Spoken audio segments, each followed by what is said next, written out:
मुलांनो, नवा दिवस नवी कथा। आजच्या कथेचं नाव आहे चिमूटभर विष। एक आरती नावाची मुलगी असते, तिचं लग्न होतं। लग्न झाल्यानंतर ती आपल्या सासरी जाते। सासरी गेल्यानंतर सुरुवातीचे काही दिवस चांगले जातात, नंतर हळूहळू आरती आणि तिची सासू त्या दोघींमध्ये वादविवाद व्हायला सुरुवात होते आणि वादविवादाचं रूपांतर कधी कधी विकोपाला जातं। सासू सुना एकमेकांच्या तोंडाला लागतात, सासू तिला बोलते, सून परत तिला बोलते, त्याचं पर्यावसन भांडणामध्ये व्हायला लागलं आणि शेवटी एक दिवशी वैतागून आरती आपल्या माहेरी निघून आली। माहेरी निघून आल्यानंतर आरतीचे वडील आयुर्वेदाचे डॉक्टर होते। ती घरी आली, रडली, वडिलांना सांगितलं, आईला सांगितलं सगळा प्रकार की नाही, मला माझी सासू खूप त्रास देते, मला तिला संपूर्ण टाकायचंय।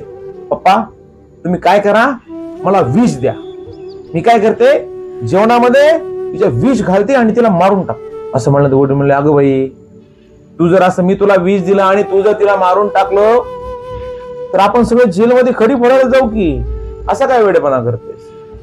तरी पण नाही म्हणली, पप्पा मला तिला मारायचंच नाही, त्याशिवाय मी तिकडे जाणार नाही, नाहीतर मी माझ्या जीवाचं काही बरं वाईट करून घेईन। या मुलीच्या हट्टापुढे वडिलांनी हात टेकले ना, आणि मग वडिलांनी काय केलं, ते म्हणे ठीक आहे, आपण एक आयडिया करू, तुला मी असं विष देतो की ज्या विषानं तुझी सासू मरेल, पण 6 महिन्यानंतर मरेल, हळूहळू मरेल। आणि मग लोकांना पण वाटेल की वय होऊन मेली, आजारानं मेली, नैसर्गिकरित्या मेली, बरोबर आहे की नाही? 6 महिन्याचा तर प्रश्न आहे। आरतीला वाटलं ठीक आहे, बरं झालं, 6 महिने काढता येईल काही, पण तुला एक करावं लागेल, मला तिची सेवा करावी लागेल, तिच्या मनासारखं वागावं लागेल, तिच्या तोंडाला लागायचं नाही, ते विष मात्र रोज तिच्या जेवणामध्ये तू घालत राहा। ठरलं। आरती आनंदानं ती पुडी घेऊन आपल्या सासरी आली। सासरी आल्यानंतर पहिल्या दिवशी तिनं स्वयंपाक वगैरे केला, सासूबाईच्या जेवणामध्ये ते विष, ती पावडर घातली, सासू जेवली। जेवल्यानंतर वडिलांना सांगितलं होतं तिची सेवा करायची, तिच्या तोंडाला लागायचं नाही। दुसऱ्या दिवशी तिनं मुद्दाम सासूबाईला आवडेल तेच पदार्थ बनवले, पावडर त्यामध्ये टाकली। सासूबाईला वाटलं, आज तर माझ्या आवडीचं बनवलंय।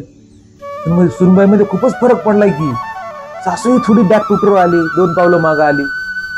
कधी कधी आरती तिचे पाय वगैरे चिपू लागली, ती तिला मुलीसारखं वागू लागली। 2-3 महिन्यानंतर या दोघींचा एकमेकीमध्ये एवढा जीव मिळाला, अगदी आई आणि मुलीसारखा। 4 महिने झाल्यानंतर 4थ्या महिन्यामध्ये हिनं ती औषध टाकायचं बंद केलं आणि सरळ तडक वडिलांकडे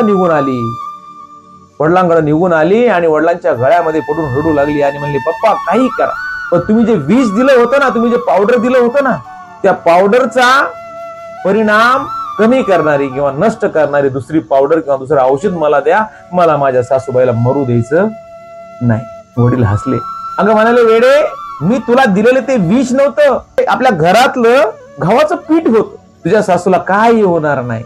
आणि मग आरती आनंदानं काय झाली, उड्या मारत परत आपल्या सासरी आली आणि सासूबाईची सेवा करू लागली। ते कुटुंब सुखा समाधानाने जगू लागले। काय बोध घ्यायचं रे म्हणून या कथेतून? अरे, मुला मुलींना योग्य मार्गदर्शन करणं ही आईवडिलांची जबाबदारी आहे। विशेष म्हणजे लग्न झालेल्या मुलीत ना, या मुलींना योग्य मार्गदर्शन गरज आहे। का? आता या फोनमुळे खूप अवघड झालंय, स्मार्टफोन आहे, सासू आणि सुनेचं काही वाटफुटी कुरबुर झाली, लगेच मुलगी आईला फोन करते, आई असं झालं।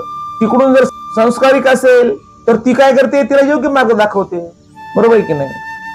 अगं तू सासूची सेवा कर, तोंडाला लागू नको, बरोबर आहे की नाही? अगं आम्ही यापेक्षा खूप सासूंचा त्रास सहन केलाय, आम्ही 4-4 वाजता उठून दळणं दळलीत, आम्ही 4 वाजता उठून पाणी भरलंय, त्यापेक्षा तर आता काहीच त्रास नाही, असं आईनं मुलीला समजावलं पाहिजे। तरच या मुलींचे संसार काय होतील, व्यवस्थित चालतील।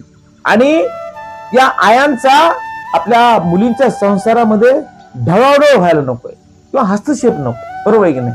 आणि मग या आयांच्या चुकीच्या मार्गदर्शनामुळे, या फोनमुळे काय व्हायला लागले, अनेक प्रकारचे घटस्फोट व्हायला लागले। कोर्टामध्ये खूप प्रकारच्या केसेस पेंडिंग आहेत घटस्फोटाच्या, आत्महत्या वाढायला लागल्या, बरोबर आहे की नाही? केवळ आईच्या चुकीच्या मार्गदर्शनामुळं अशा प्रकारच्या गोष्टी घडतात। आणि आई वडील जर संस्कारिक असतील, आपल्या मुलीवरती जर चांगले संस्कार केलेले असतील तर अशा गोष्टी घडणार नाहीत, ठीक आहे? त्यामुळं प्रत्येक आईनं असो, वडिलांना असो, आपल्या मुलींना काय केलं पाहिजे, योग्य असं मार्गदर्शन केलं पाहिजे।